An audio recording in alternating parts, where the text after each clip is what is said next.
Good morning. Morning. Morning. I don't quite know how I compete against dancers. Maybe 30 years ago I might have been able to break dance my way onto stage. I'll not try it today. Who was here last year and heard my speak last year? About 50%. Right, you can go because I'm just going to repeat what I did last year. I'm going to cover some of the same topics, but obviously we're a year on and things move very, very quickly. For those who were here last year, I discussed a little bit about certain waves of creative destruction, what a particular economist called Joseph Schumpeter calls creative destruction. I'm going to talk a little bit about that again. But the growth is not, continuous and just upwards. It comes in cycles. And we're introducing a really interesting stage here. The cycles look a little bit like this, like Roger's diffusion of innovation, because that's exactly what they are.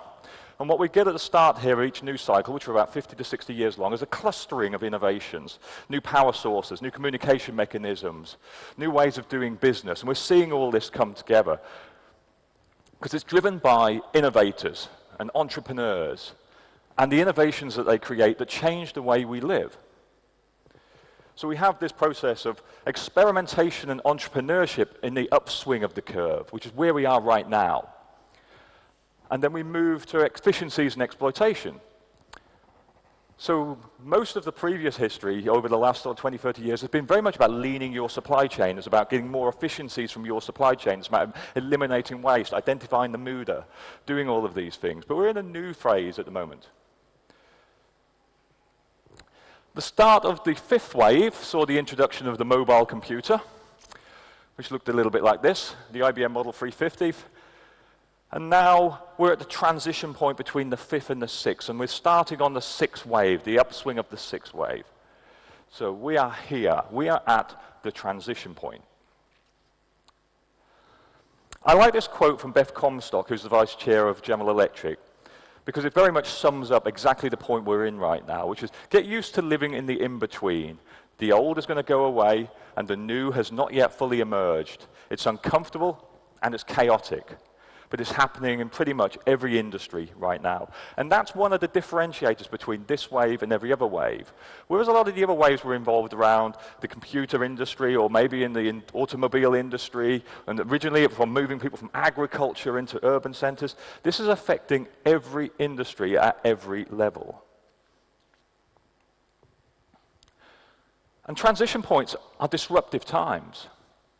So we have all of these acting on us all at the same time. We've got hyper-competition, globalization, and massive technological disruption, which is creating industry consolidations. It's creating more demanding customers and consumers. It used to be that if you delivered things within 72 hours, people would be impressed by that. Now they want to know why it took you more than 2. The world is changing rapidly. Thanks, Amazon. We've got changing markets, new boundaries. We've got shortening product life cycles. All of this is acting on every business leader. There is no escaping from it. You cannot think that your industry is immune from these forces. If we take a look at the sixth wave, so this is Gartner's hype cycle for 2017. If you look at the number of technologies that are in what I call the deceptive stage, so that we would normally not hear about these. These are being done in laboratories. They're being done by people like MIT. They're being worked on. But because of social media and the diffusion of technology from social media that allows us to see what's going on, we can see what's happening out there. And I've never seen so many different technologies all lined up at once, ready to move across into the trough of disillusionment initially, when the initial attempts don't disrupt the world as they anticipated, but then they will move into the slope of enlightenment, and we will see massive disruption. It will move from deceptive to disruptive. So we have some six-wave paradigm shifts. I saw this tweet, and I thought it summed things up really nicely. 20 years ago, we said, there were some rules that we used to specifically tell to our children. Don't get into strangers' cars. Don't meet people from this newfangled thing called the internet. Now, we literally summon strangers so that we can get into their cars. Because the upswing's about to happen. So we're moving, as we said, it's deceptive for a while. We don't hear anything. And then all of a sudden, the S-wing picks up, and it becomes very, very disruptive really, really quickly. And what's happening in this wave is the creative aspect is speeding up. So software is eating the world. Everything that you saw there that was a physical product that people used to buy and have in their houses is now on the thing you have in your pocket. So every industry that made one of those things doesn't make those things anymore in a very short period of time. Moore's law continues to march onwards. So in 1980, for $3,500, you could have had a total 10 megabytes. Whereas I can go onto Amazon now, and for $54.99, I can buy a terabyte, which basically means the price per gigabyte has gone from $349,500 to just 5 cents, which is 100,000 times more memory for 1.55% of the cost. Now that's exponential. So just imagine 10 years ago suggesting that in a decade's time, people worldwide will own cars that drive themselves, park themselves, can be summoned using your phone, use electricity for fuel, do 0 to 60 in under 3 seconds, refuel themselves whilst they're in your garage, drive 300 miles on a single charge, and be upgraded and smarter while I sleep. Now imagine telling them that that car would be developed by a startup that you've never heard of and who won't start making production cars for a number 5 years. Do you think anyone would have believed you? No. So the diffusion of innovation is also speeding up. Globalization, digitization has exponentially increased the rate of diffusion. So time taken to reach 50 million users has moved from 75 years for the telephone to 3.5 years down to Facebook, and just 19 days for Pokemon Go. The disruptive side is also speeding up. So the creation has taken off, but so has the destruction. So half of the Standard & Poor's 500 companies are likely to be replaced in the next decade. Back in 1958, the tenure of a company in the S&P 500 was 38 years. That dropped to 25 years in 1980. Then it dropped to 18 years in 2011, and it's anticipated to just be 14 years. So basically, by 2027, new firms will replace 75% of the companies that are currently in the S&P 500. Businesses now reach their sell-by dates more quickly. And by the time you know it's ready to the point you need to adapt, it's probably too late. And some examples here that you will probably recognize of companies that were once leaders, but aren't anymore. Amazon has a big effect at the moment. And we're going to be hearing from Amazon a little bit later, but it's killing the old retailers. The last 10 years, all of these major retailers in the US have seen a massive, substantial drop in their market share. 96% change in the market value for Sears. Amazon's gone up just short of 2,000%, and that was before 2017, because in 2017, it immediately, in the first quarter, saw a 23% jump in revenue. Amazon and Jeff Bezos has been following the principles of someone called Jim Collins. Jim Collins wrote a book called Good to Great, and he talks a lot about the flywheel and points where companies transition from standard performance up exponentially. Amazon is at that point. People have been saying, when is Amazon going to pull a profit? When is it going to pull a profit? It's now pulling a profit. And it's disrupting a lot of industries. And one of the things that's driving that is its Prime membership scheme. There are now over 85 million households in the US that are Prime members. And the reason for this is really important because it locks people in. If you're a Prime member on Amazon, you go to Amazon to buy your things. That is your first port of call nearly always. I know this. I'm a Prime member. It's what you do. The retail value of what you buy is exponentially higher for Prime members, or almost 2 to 3 times as much. And you have to pay money up front. So there's a $99 fee in the US.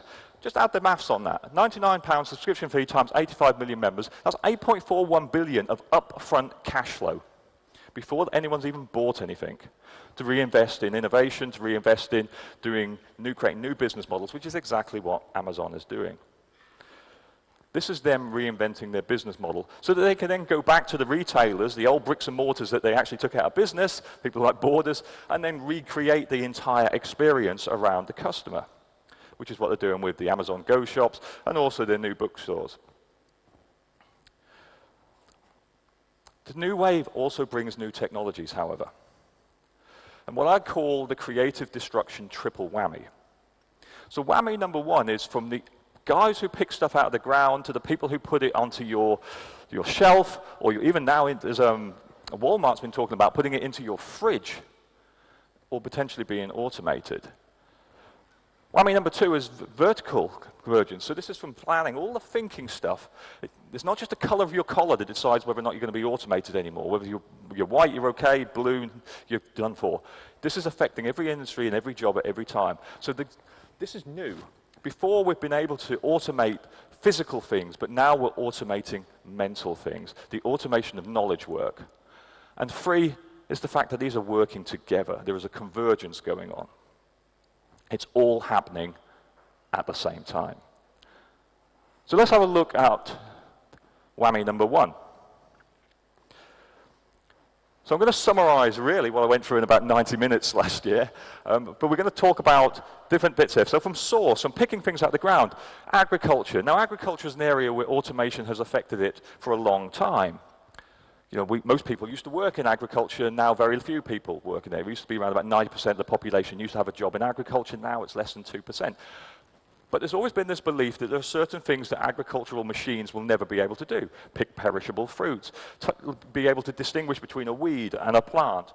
These intelligent types of actions, or very delicate types of actions, that machines will never be able to do. Only now they can. So the large amounts of sort of migrant labor that are being used to use the things on the end of their wrists to pick things out of the grounds are now looking at being replaced with machines.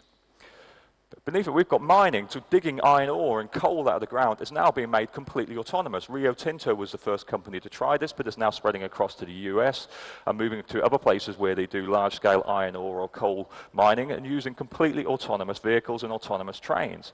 Rolls-Royce is working very closely on, developing autonomous ships, but they're not the first. The Nordic countries have already got there. This year, we'll see the first autonomous ship hit the waters. Airbus is working on autonomous cargo planes. And we have autonomous ports. The port of Rotterdam was the most automated port in the world. But that's been rolled out now to pretty much every major port from everywhere from China to Nigeria. China's working very much on the One Belt, One Road initiative, and a lot of the belt side of that involves setting up brand new ports around the world. These are not going to be ports that employ lots of people. These are going to be fully automated ports. What about the manufacturing? Now, there's always been robotics in manufacturing since the early days of the sort of 60s and 70s. But now there's new smart manufacturing. So companies like Tesla, very much state that the factory now is becoming the product. We intend to redesign our factories every 2 years with new technology to make them smarter, to make them more efficient. They're starting to use things like Baxter and the other robot like Sawyer, collaborative robots that are effectively platforms. In the past, robots were dumb and dangerous. You had to put them in cages, they did one thing. They usually picked something up, welded something. If you wanted it to do a new thing, you had to buy a new robot. Now these are collaborative robots that you just basically show them what to do. Robots that get software updates and are able to achieve new things simply by a software program. Here we see 3D printing very complex things, like working jet engines has been printed in titanium, that GE is just spending $1.4 billion on 3D printing technologies. So if you're a supplier into General Electric or BAE Systems or any of the major aerospace and defense or nautical aerospace businesses, I'd be very concerned right now, because what they're going to want from you is the schematic. They're going to want the design, and they're going to print the parts themselves when they need them. Here we see big area additive manufacturing. So this is industrial scale 3D printing. What can you do with industrial scale 3D printing? Well, you can print cars and motorbikes and things like that. So companies like Local Motors already have for sale their car called the Strati and a bus called the Ollie, which has been 3D printed. And it's autonomous, and it's electric, and it has artificial intelligence in it. So we've got this convergence of technologies all being 3D printed and being used. At the bottom here we have villas, 5-story apartment blocks, all being printed in China using 3D printers, completely redesigning the whole process of construction. In the delivery stage, we have Things like Kiva Robotics in the warehouse, and Alibaba has very similar things out in there. Very, very similar, just blue rather than orange, to be fair, in their warehouses in China, where the stock comes to the people, not the people go to the stock.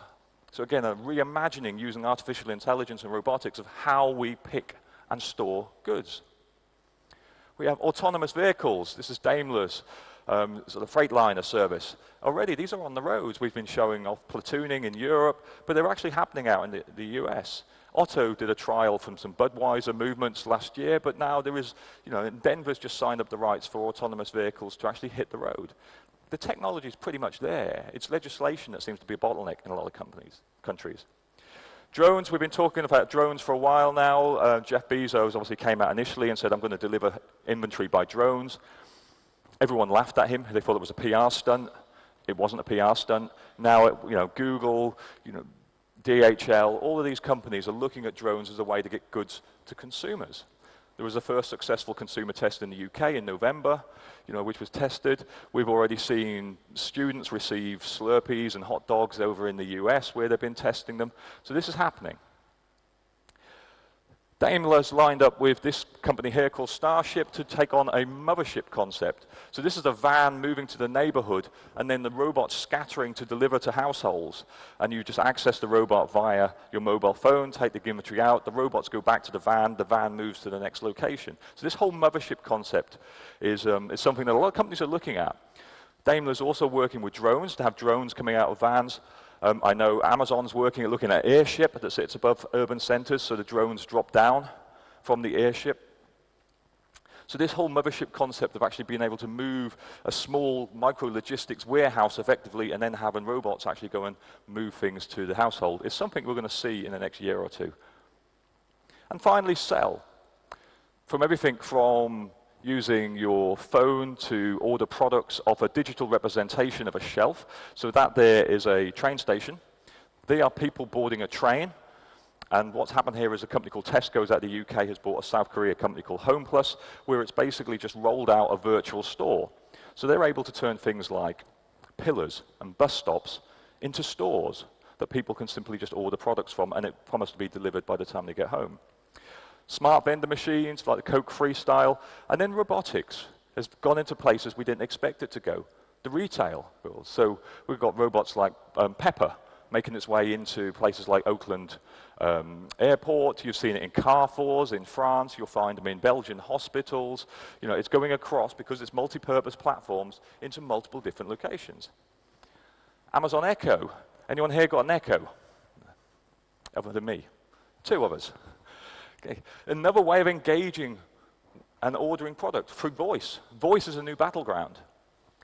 And Amazon Dash Replenishment, which is the ability of the machine to order through you. So Britus, GE, Samsung, companies like that have partnered with Amazon for about 20 lines of code into their product. So the product actually orders through Amazon Prime its replacement parts, be that a new water filter or more ink for the printer or whatever it's instructed to reorder once the replenishment level hits a certain point. The machine is placing the order and it just arrives. I didn't even know I was out of ink until the ink arrived. Wow. So what better way to be other online retailers who are only one click away than to get to the demand before someone even goes online? By just saying out loud what I want and it arriving, or my machine ordering it for me. So from the supplier to the customer's customer, we're potentially looking at a world where all of these elements could be automated. And the thing is, necessity is the mother of invention. So regardless of whether or not you're a country or a company, once one other competitor starts to use it, then ultimately you look at these and say, well, we're going to have to. So whether or not it's the Brexit vote saying companies in the US, in the UK saying, we're potentially going to have a reduction in the amount of migrant labor we can use to pick things out of the ground, let's use robots, all the way through to companies like Ocado, who are being facing the Amazon threat in the UK. And a lot of companies, and people, myself included, said that Ocado is going to struggle. It's going to be, they might as well sell up to Amazon. And Ocado took a different decision. It decided to fight back. And it decided to fight back by using automation to reinvent its business model. So let's have a little look at that.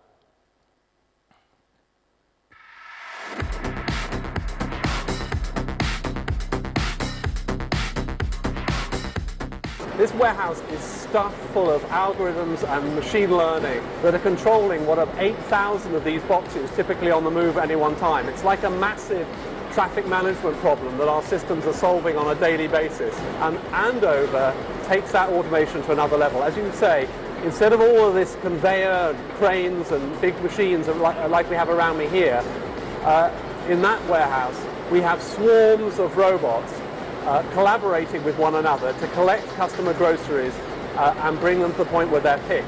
And that's when this solution will join with that to actually make the whole process automated from beginning to end. So swarm technology, getting robots to collaborate together, that entire warehouse, picking items there.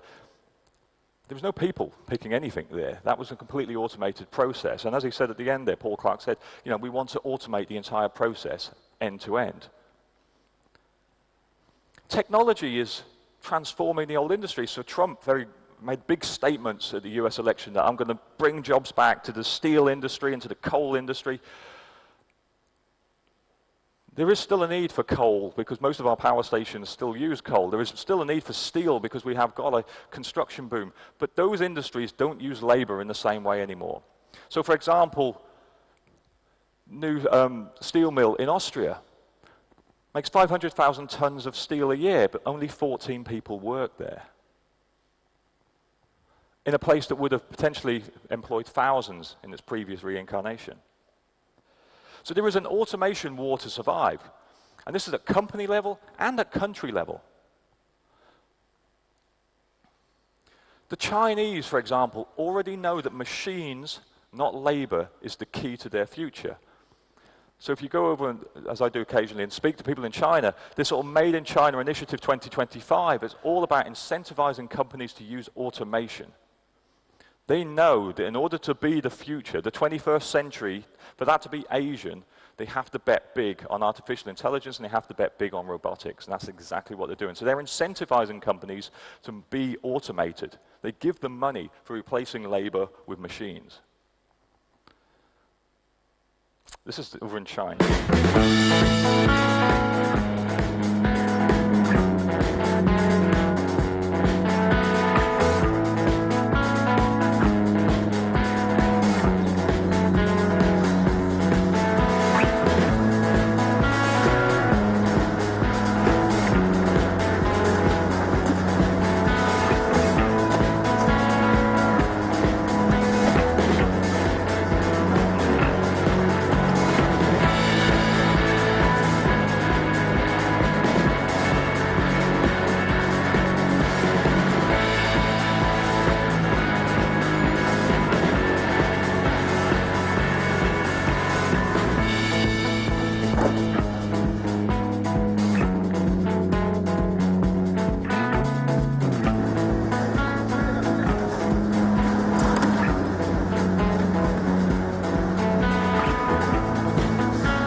So 30 billion parcels being moved using this mechanism here.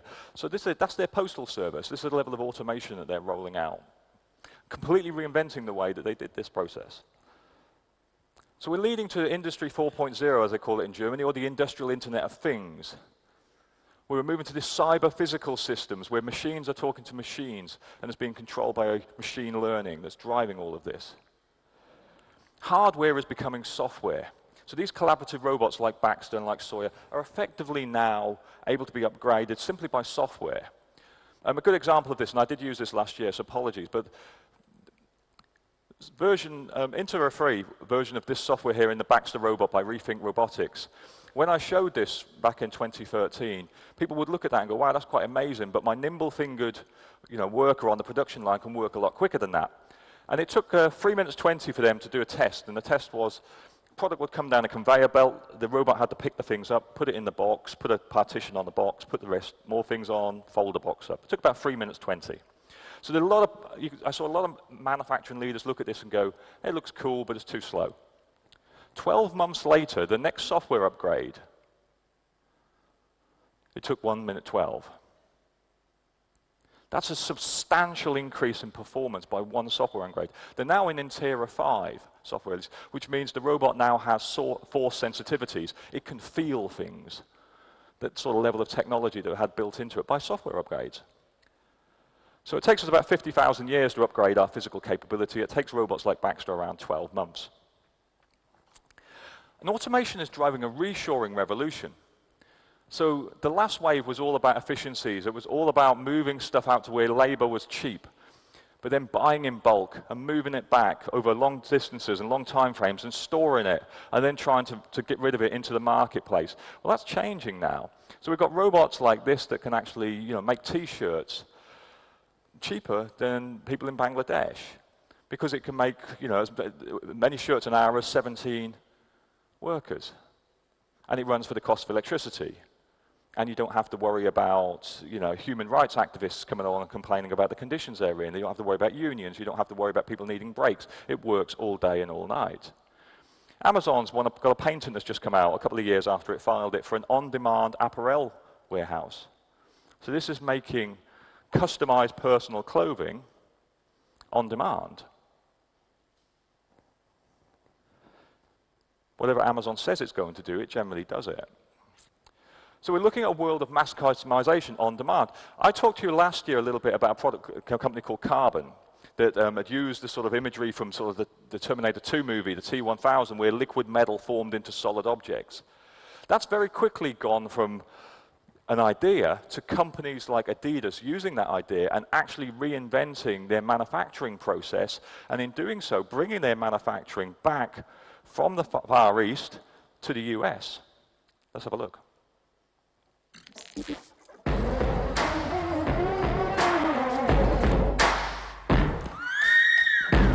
Welcome to Carbon. We're a technology company changing the way the world makes things. Specifically, 3D printed things. We didn't start out trying to change manufacturing forever. We didn't? No, we didn't. We started with the simple goal of making 3D printed parts better. It's 25 to 100 times faster, which is game-changing. But we quickly realized that with our combination of technology and materials, we could make real parts with mechanical properties and surface finishes that make injection molded plastics obsolete by comparison. Embracing the idea that speed to production isn't an obstacle anymore. It's the only way forward. And our partners share our enthusiasm for reinventing the rules. Partners who are manufacturing at scale, making millions of real products. Like us? Yeah, like you. In partnership with Adidas, we've created a midsole that shouldn't exist so that they could make a shoe that shouldn't exist. Light, super flexible, highly durable, and printed straight from liquid. A marvel of design and function, this shoe defies logic. And whether you want to make 1 or 1 million, this is true, customizable, and on-demand mass manufacturing. This is not a publicity stunt. This is a revolution. And we're just getting started. Stop prototyping. Start producing. On-demand, customizable, mass manufacturing. The upper soles of those shoes, the Futurecraft, you can go online and look at them. They're all made by robots. So they have basically weaving robots that you build the top part. So they have completely customizable. They take photographs of your feet. You can have, things made specifically for your orthotics. On demand, your own personal pair of Futurecraft training shoes. And they're being made in the US. And as I said, they've cut out the entire middle processes. So this is the way businesses are reimagining their business model. Which means ultimately, go back to that, we're going to start to ask some questions. Are we going to need to store stuff in the same way? Because at the moment we forecast, cross our fingers, hope we can sell it, and then try and get rid of things, specifically in the apparel industry or the footwear industry, have big sales to try and push things into the marketplace. Is that going to change? Are we going to actually be able to just make things much more on demand, and therefore there'll be a lot less waste? And people will get what they want. Robots, actually, the really interesting thing here is robots are breaking out of the factory into places where they don't currently exist. So, for example, I mentioned it earlier, the Pepper robot, this robot that has emotional intelligence built into it, is being used in places like, Belgian hospitals as someone to greet patients and take them to the ward. So, where is your wife or who you're coming to see? It will take you there. The Nestlé's using it to help sell coffee machines. SoftBank, the company that makes it, has used it in all of their mobile stores. Carrefour is using it to greet the public in France. And they're basically being used in places like airports and in shopping malls in the US to help guide people around and engage. And what companies are seeing by using these robots is they get a lot more customer engagement, they get a lot more footfall, and they get a lot more sales. They're also being used to do things that you would never imagine robots would be able to do. And the point is, I'll talk to you about that in a second. One of the things is the price. Look at the price. They only cost around about $1,600 each plus £200 monthly rent. That's less than a human retail worker for something that has a massive impact on your ability. And they don't have grumpy days. You know, they don't come in and I had a fight with my girlfriend last night, I'm in a bad mood. These things don't have bad moods, which is just as well.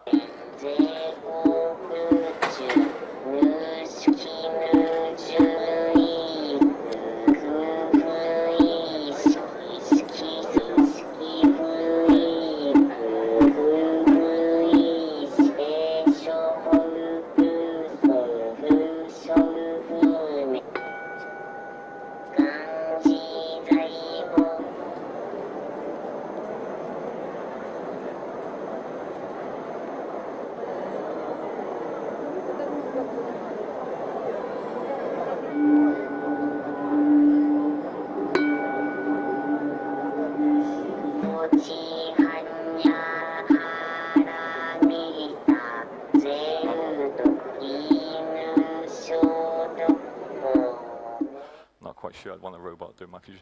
A quick point to the AV guys. What I'm seeing down there and what's on there, it's cutting off the words. I don't know if you can do anything about that, guys. Thank you. Just when the videos are on. Let's go to creative destruction whammy number 2, the automation of knowledge work. So there are a lot of people employed in managing the transactional side of the end-to-end supply chain, from taking orders, raising order acknowledgements, creating invoices, managing the interrelationship between partners, making sure that inventory that was sent was inventory was received. All of these things takes a lot of people to check for human errors, to ensure that we're not being fiddled or cheated, to understand where the ownership of materials are at any one point. 3 particular technologies are all going to work together to completely automate that process. Number 1 you've probably heard of, which is the blockchain, a sort of open ledger of transactions, enabling us to have a fully open and constantly checked ledger of where things are. The second thing is robot process automation. So this is the automation of transactional activities like taking sales orders, like raising invoices, all of this sort of repetitive knowledge work that actually quite a lot of people work in. Is rapidly being replaced by software. And the final one is chatbots.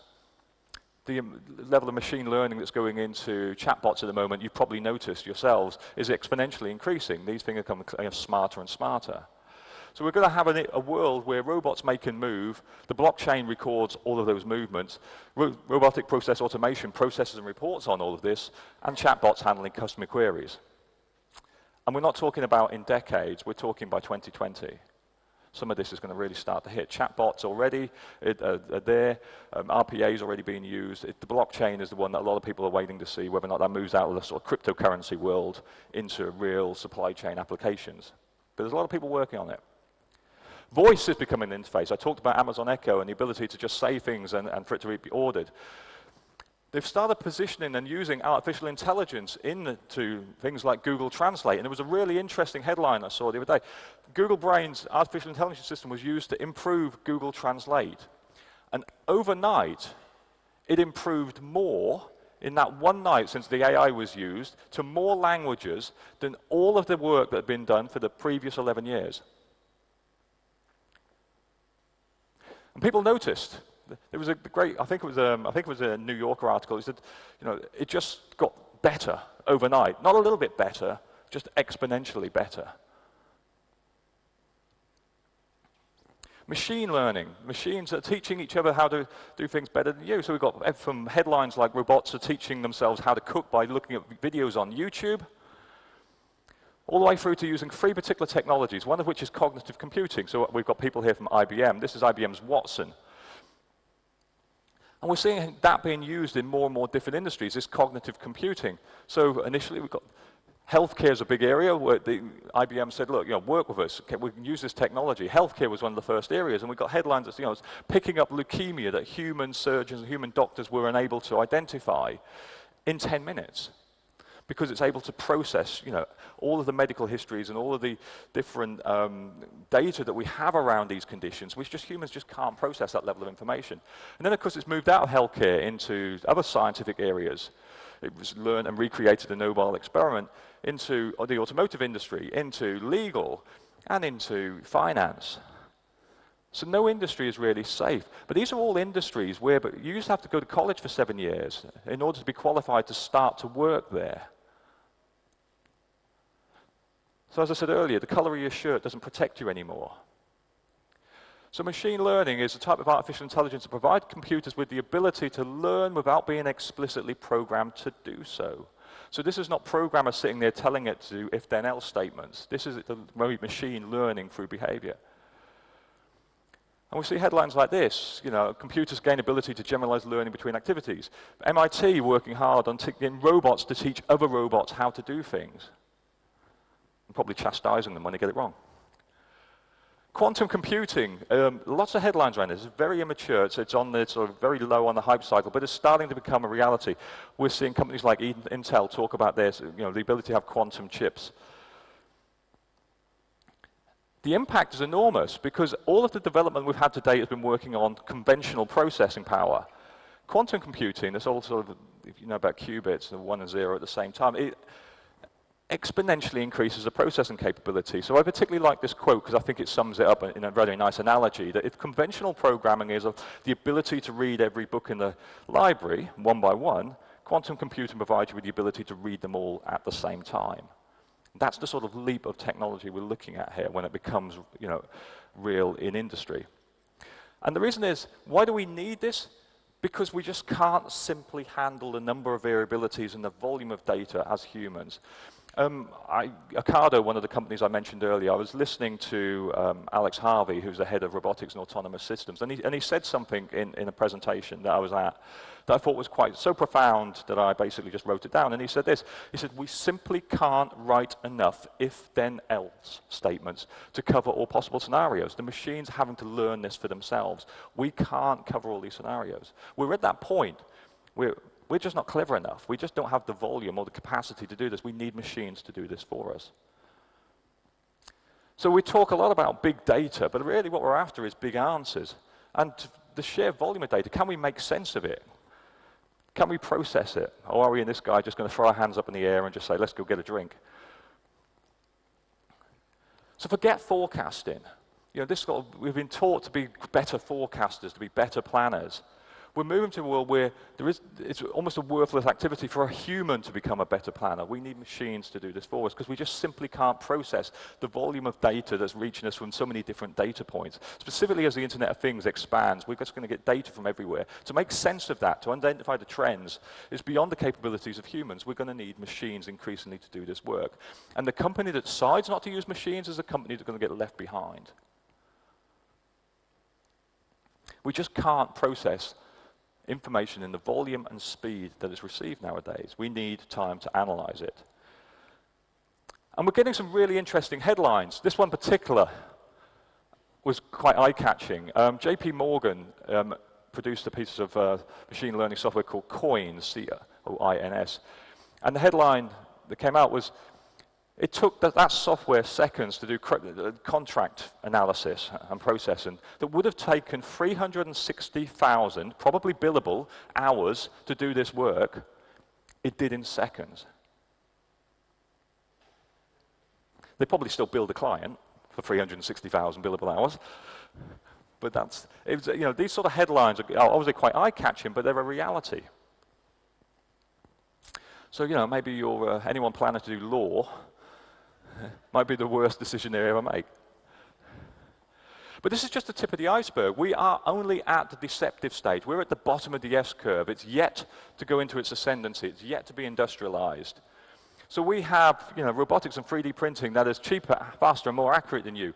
Autonomous vehicles, when they hit the road, they're going to be safer and cheaper than you. You will be penalized for not having an autonomous vehicle because your likelihood of having an accident is going to be so much greater if you're driving it than if the machine's driving it.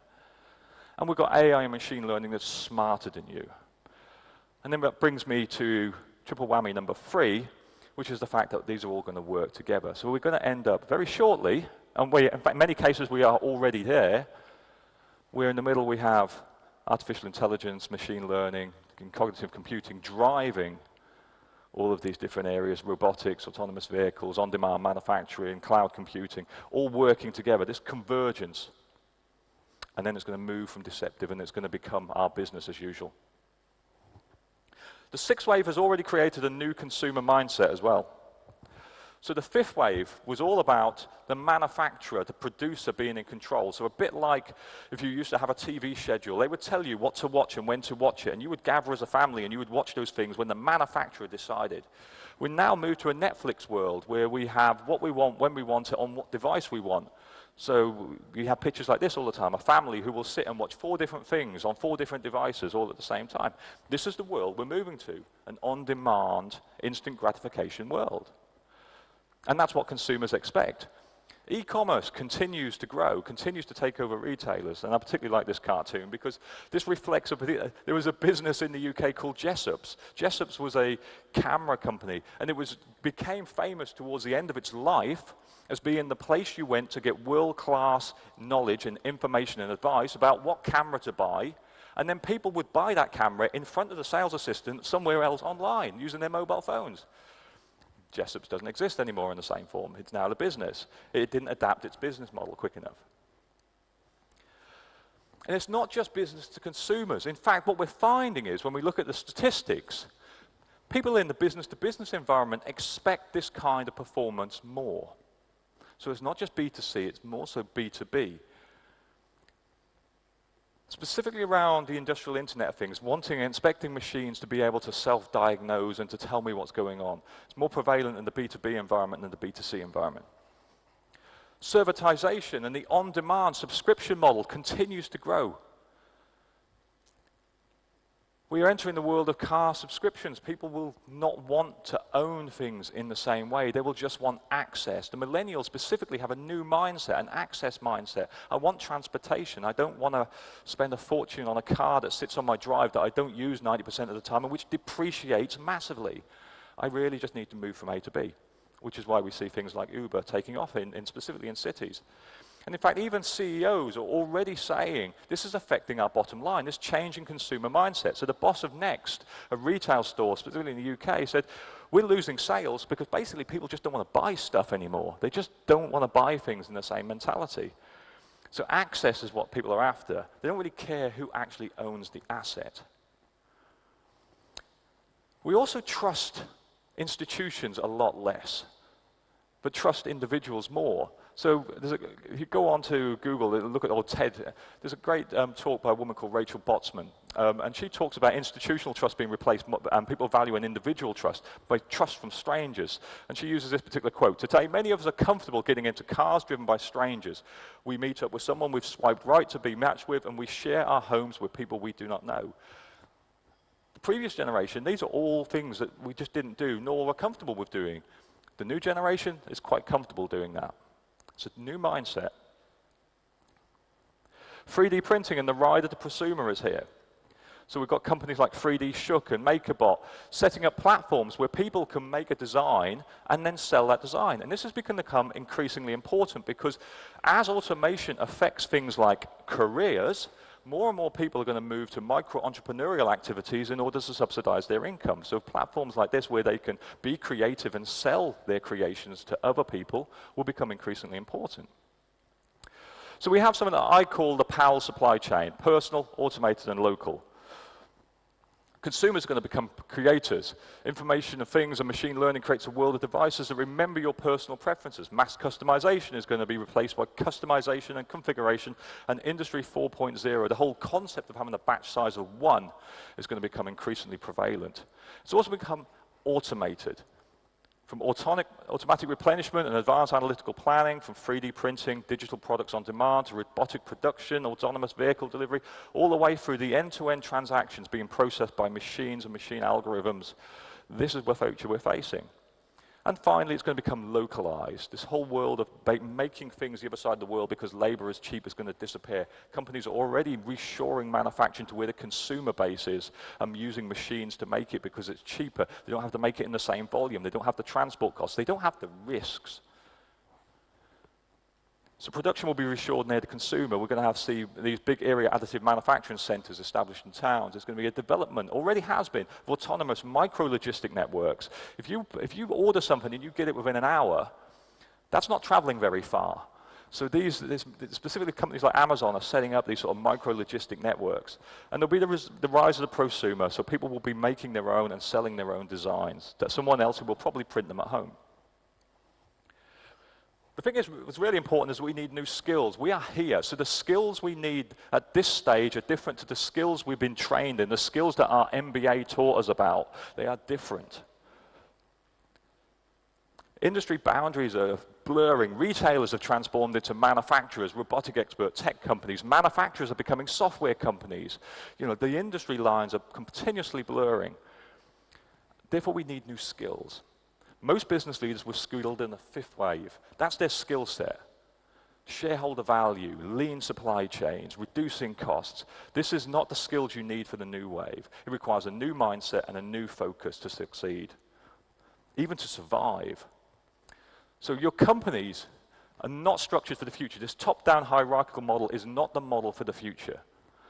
The bottleneck is always at the top of the bottle. Your existing assets are likely to be rendered obsolete. Technology is going to continue to undermine the advantages of scale. Labor costs are going to continue to play a smaller part of the equation. So companies are going to need to become more complex, more adaptive, and more anticipatory, using software and analytics to enable them to do that. And they themselves have to become more agile and more anticipatory. Break into smaller teams, use things like agile thinking, break out of this command and control structure that is holding companies back. I recently interviewed this woman here, Kegan Fisher. She was the CEO of a company called Souls, which made 3D printed orthotics. And she, in the interview that I did with her, she said something that I thought was quite profound because it distinguished the type of thinking of the new generation to the old generation. And I want to just share that with you if I can. She said this. She said, what's important to me is to ask questions like, how do you treat physical product like software? How do you innovate in real time? How do you create real-time closed-loop feedback cycles? Can we take data from my customer, plug it into an algorithm, and use that to generate a product? Then can we ship it to the customer, understand how they're interacting with it, pull data from that process back into the algorithm, and then use that to continually improve the physical product? And it struck me as she was saying this to me that in all the years, over the last 30 years that I've worked with business, I've never heard anyone talk like that. That was a different mindset and a different language and a different thought process from the new wave of entrepreneurs to all the business leaders I've worked with over the last 30 years. So but technology is not the real disruptor. You may have seen this. This went viral on LinkedIn. I quite like it because being non-customer centric is the biggest threat to any business, not technology itself. It's how do we use technology. We need to move away from this inside-in thinking that a lot of companies really suffer from. And most of the businesses I work with who approach me to help have this curse, have this disease in their business. And this Dilbert sums it up really nicely. We become focused on our goals regardless of the customer. We expect the customer to always be there. That's a naivety that can prove fatal. Here's an example. So, not a particularly customer-centric innovation, but you may have noticed in the shaving industry, it was constantly about adding more blades, adding more lubricant strips, adding more, and the cost was going up. This was bad innovation. It wasn't focused on the customer. And then a new company came out that basically just cut away the legs of that industry by thinking differently. A company called the Dollar Shave Club. Hi, I'm Mike, founder of DollarShaveClub.com. What is DollarShaveClub.com? Well, for $1 a month, we send high-quality razors right to your door. Yeah, $1. Are the blades any good? No. Our blades are f***ing great. Each razor has stainless steel blades, an aloe vera lubricating strip, and a pivot head. It's so gentle a toddler could use it. And do you like spending $20 a month on brand name razors? 19 go to Roger Federer. I'm good at tennis.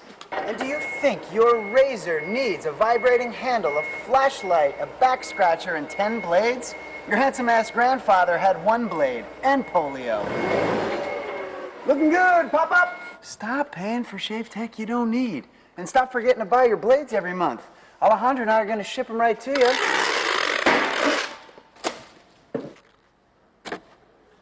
We're not just selling razors, we're also making new jobs. Alejandro, what were you doing last month? Not working. What are you doing now? Working. I'm no Vanderbilt, but this train makes hay. So stop forgetting to buy your blades every month and start deciding where you're going to stack all those dollar bills I'm saving you. We are DollarShaveClub.com, and the party is on.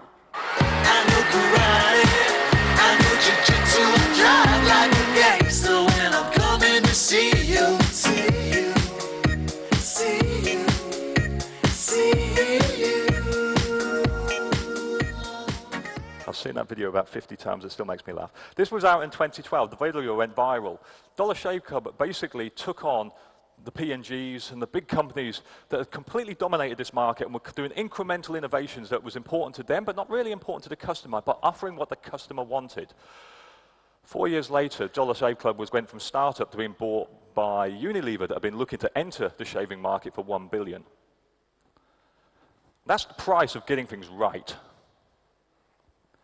So we need a Copernican business revolution. We need to move away from this traditional model of the conventional wisdom of the firm being at the center of your universe and your customers circle around you to a new model whereby the customer is in the center of your universe and you figure out how best to serve them.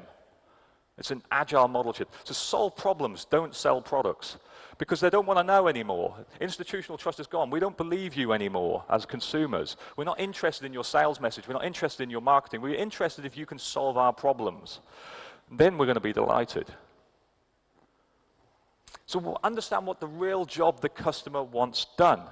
You used to talk about, we sell people this. This is what we sell them, a toolkit, a drill set, something that basically gets used, and there's been statistics done on this, for about 8 minutes in its entire time that you own it. What they really want, well, as you say, we don't want a 1/4-inch drill bit, we want a 1/4-inch hole, but that's not actually true. No one wants holes. No one, that's just what the people used to say, we actually want holes. We don't want holes. What we want to do is we want to hang a picture or a photo or something. Now, if you can reinvent a better way to do that, because that's actually understanding what the customer's actually trying to do, and figure out how technology can help you to do that, then you've got a market. So a couple of quick examples I'm going to use. I was going to talk about them, but I'm running out of time. I've worked with 2 companies who didn't listen, and I've lost most of their business because of it. One company was aerospace and defense. They thought they were in the spares and repairs business. They weren't. They were in the operational vehicle business. What the customer wanted was an operational vehicle, and their inability to tell them when that vehicle was going to be operational was their problem, and why that customer, the UK government, no longer buys these things from them anymore. And we're talking about a £40 billion business that went like that. In the steel industry, another company that I tried to help thought they were in the steel business. You're not in the steel business. You're in the construction business or the railway business or whatever business your customer or your customer's customer is in. If you start to think about them and what they need and how you can deliver that, you stop thinking about metrics that mean something to you but don't mean anything to your customer. Because once you get a clear focus on how it delivers value to a customer, without that, all new technology sounds like unicorns and rainbows. But when you actually get it, you realize it needs a lot of work, and it ultimately ends up very, very quickly being this ass in the air that doesn't actually add any value and doesn't go anywhere. 3 things you need to focus on. Create the future, control the present, and figure out how to manage the transition. So we need this sort of bimodal business where we still have to be reliable, we still have to be responsive, we still have to deliver on our promises, but we need to understand how to be more entrepreneurial, how to experiment more, how to be more innovative, and how to be more agile.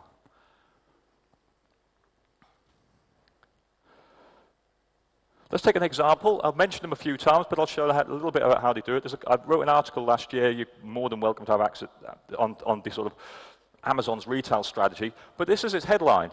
We want to build the most customer-centric company. So it's not the most technologically advanced company, even though it probably much is. It's the most customer-centric. They have this flywheel. If you heard Neil Ackerman last year, he talked a little bit about this. The reality, this flywheel is actually this.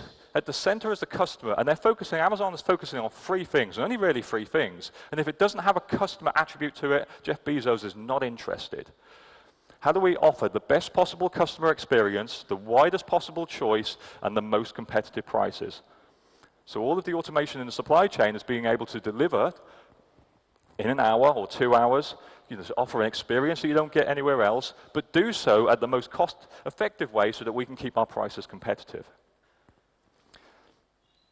I like this quote. This is from 1999. This is Jeff Bezos saying, "I tell everyone at Amazon.com to wake up every morning absolutely terrified, drenching in sweat, that they should be afraid of something very precise. They should be afraid of customers, not competition. And the reason is that customers we have a relationship with.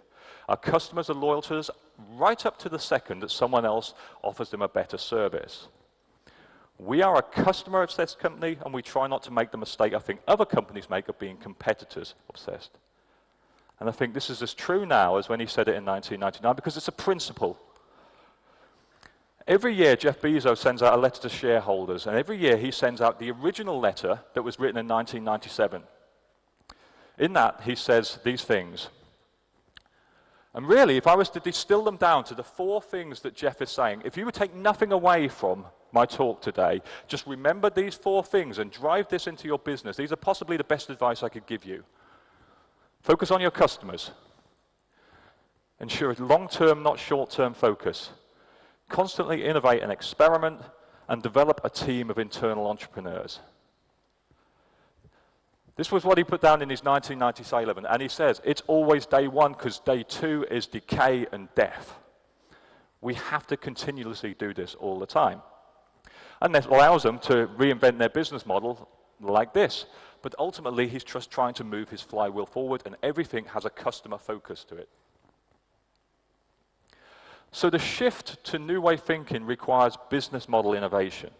We need to move from firm-centric to customer-centric, from products to services, from activities to outcomes, from suppliers to network partners, and from employers. Stop thinking people as resources and start giving them the freedom to become internal entrepreneurs, to figure out how to deliver value to you and to your customers. So here's a challenge for you. Can you use six-wave technologies to create new customer-centric business models? Could you personalize, automate, or localize your supply chain to deliver more value to your customers? Could you digitize your value proposition? Could you servitize it? Could you premiutize it? Could you personalize it? Could you create more compelling user experiences, more personal communications, better engagement with companies or products? Could you use automation to create a more local, a more agile, or a faster supply chain, a more strategically tailored supply chain, more efficient delivery mechanisms? Or could you streamline and align your processes using things like RPA or blockchain? Could you use more effective ways of working? And can we get rid of the errors out of our processes? Numerous technologies are about to move from deceptive to disruptive. The optimists just think that everything's going to be awesome. The pessimists think the end is nigh and they're doomed. I ask you to be pragmatists. Keep calm and make smart choices. Because it's not about disruptive technologies. It's about being able to take advantage of disruptive technologies. It's about being part of the creation, not just a footnote on the destruction. You need to learn how to adapt to technology, not just adopt technology. And at the end of the day, execution is everything. I expected more of a laugh than that, to be fair. Yeah. Thank you very much.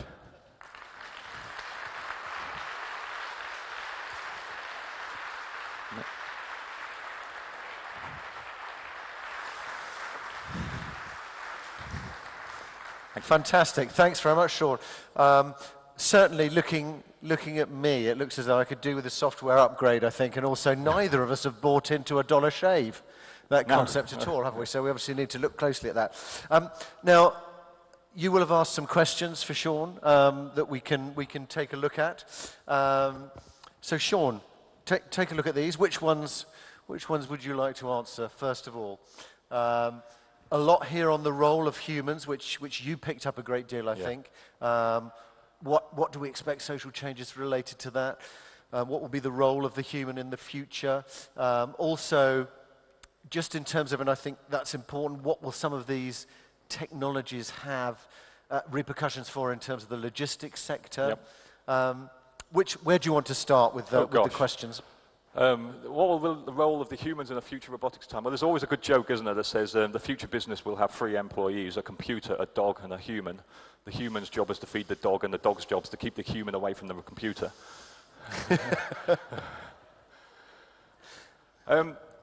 You know, I think about this a lot. My whole book's about this. Work is not going to go away. We're not going to suddenly all lose our jobs, but the nature of work will change fundamentally. Things like careers, you know, the concept of, you know, joining a company at the start of when you've come out of university and getting a gold watch and a pension 50, 60 years later, that's not going to happen. If all you've got to sell is the things on the end of your wrist, it's not looking very good, to be fair. Creativity is going to be valued a lot higher. Service industry is going to be, you know, valued a lot higher. Empathy, skills like this. It was really interesting. I spoke at an event in London 2 weeks ago. No, actually last week in the Shard. And it was a really interesting 2 comments that were coming up from 2 of the panelists. One of the guys had worked with Sir Tim Berners-Lee on the internet, on the web, and another person was the head of future for BT. And the head of future from BT basically said, you know, we're not as ahead as we would like to be. We haven't yet been able to program empathy and intuition into robotics yet, and creativity. We're trying our best to do this.